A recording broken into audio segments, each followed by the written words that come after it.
আসসালামু আলাইকুম, welcome back to my channel. সবাই কেমন আছেন? আশা করি সবাই ভালো আছেন। তো আজকে আপনাদের সাথে শেয়ার করব পটেটো বল রেসিপি। এই রেসিপিটা তৈরি করতে খুবই অল্প উপকরণ লাগে, খেতেও ভীষণ মজার হয়। আমি আপনাদেরকে একটা ভেঙে দেখাই। বাহিরের অংশটা ক্রিস্পি, ভিতরটা একদম স্পঞ্জি, মুখে দিলেই মিলিয়ে যাবে। তো চলুন কথা না বাড়িয়ে রেসিপিটা শুরু করা যাক। এখানে আমি নিয়ে নিলাম 3টি আলু। আলুগুলো আমি খোসা ছাড়িয়ে সুন্দর করে ধুয়ে নিয়েছি। এগুলোকে আমি কেটে নিব। আপনারা চাইলে আলুগুলো আরও ছোট করে কেটে নিতে পারেন। আমি একটু বড় করে কেটে নিচ্ছি। আমার আলুগুলো কাটা শেষ। তো এখন আমি এগুলোকে সেদ্ধ করে নিব। তো আলুগুলো সেদ্ধ করে নিয়েছি। আলুগুলো আমি একটা চামচের সাহায্যে ম্যাশ করে নিচ্ছি। আপনারা চাইলে গ্রেটার দিয়ে গ্রেট করে নিতে পারেন। আপনাদের যেভাবে সুবিধা সেভাবে করে নিতে পারেন।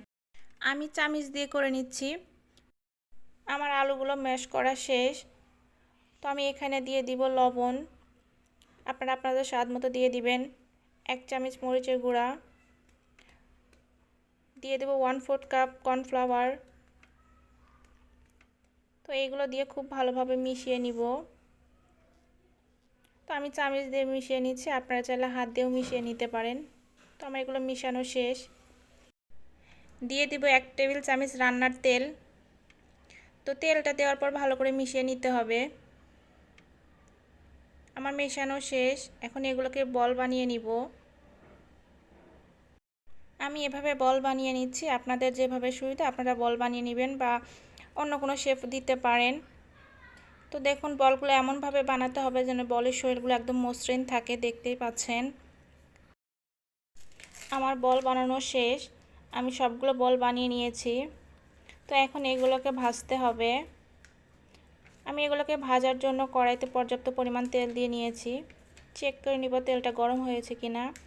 অবশ্যই এখানে তেলটা ভালোভাবে গরম করে নেবেন। তো আমার তেলটা খুব ভালোভাবে গরম করে নিয়েছি। আর বলগুলো দিয়ে দিব। তো বলগুলো যখন এক পাশ থেকে একটু কালার এসেছে তখন উল্টিয়ে দিব। যদি আগে উল্টাইতে যান তাহলে কিন্তু এগুলো কড়াইতে লেগে যাবে বা ভেঙে যাওয়ার চান্স থাকবে। চুলার আঁচটা লো ফ্লেমে রেখে উল্টিয়ে পাল্টিয়ে কালার না আসা পর্যন্ত ভেজে নিতে হবে। তো আমার বলগুলো ভাজা শেষ। এখন এগুলো উঠিয়ে নিব। শুধু আলু দিয়ে যে এত মজার নাস্তা রেসিপি করা যায় এটা বাসায় না বানালে বুঝতেই পারবেন না।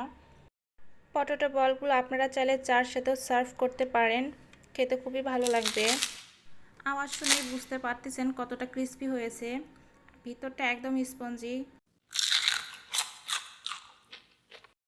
বাসায় মেহমান আসলে এই নাস্তাটা ঝটপট বানিয়ে সার্ভ করতে পারেন। তারা খেয়ে বুঝতেই পারবে না আপনি এটা আলু দিয়ে তৈরি করেছেন। বাচ্চারাও এই নাস্তাটা খুব পছন্দ করবে। ভিডিওটি ভালো লাগলে লাইক, কমেন্ট, শেয়ার করবেন।